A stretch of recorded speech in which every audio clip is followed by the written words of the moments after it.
I use Linux, but I'm not exactly a nerd in tech or programming. Like, I know very little about it, so don't think I'm some nerd going to bore you with stuff that doesn't matter like other Linux users do. So Linux has significantly better performance than Windows, since less bloat. Like, my PC specs are this. I'm gonna put it on screen like this.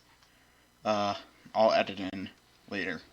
And it is horrible, but it actually works not that bad on my PC for most simple things. But if I use Windows, my computer, it would basically die while I'm trying to log into my PC if I used it. But another benefit is that Linux is open source, so like if some guy does some funny business, and let's just say put ads in your OS for example, totally not a real example that happened, then you can either just use an older update, since the code is public, or find another distro, or edit it out yourself, or find someone else to edit out the code that gives it ads while on Windows or Mac. If Microsoft or Apple does something crazy with Windows or Mac, you can't really do anything about it. So like open source means you have more control over your own OS. Linux is a lot more customizable, gives you more control, and in many cases has better performance than Windows on the same device by large amounts. If you say, why does it matter? It does matter because a computer is where you do all your work, entertainment,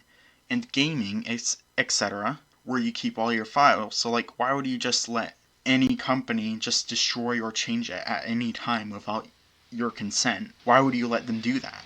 A lot of people say Linux is bad for gaming, but like, I don't really game on my PC, so I don't know for sure, but some games do have Linux ports now, and even the ones that don't. Both the program Wine and the Steam's thing they made for games to work on the Steam Deck. Most games are playable on Linux to my knowledge. And even then, if you have just this one game that just can't work on Linux no matter what, then you can use a virtual machine or dual boot OSs, basically have two operating systems. You click at startup in that case.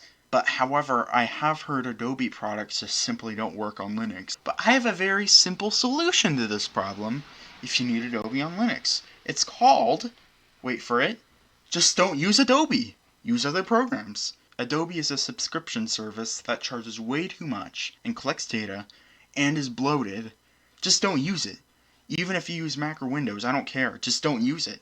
Adobe sucks. Either get some free programs, or get some that charge you a one-time purchase to keep for life. You shouldn't have to pay a subscription service for a program that doesn't have to be online. Period. End of story.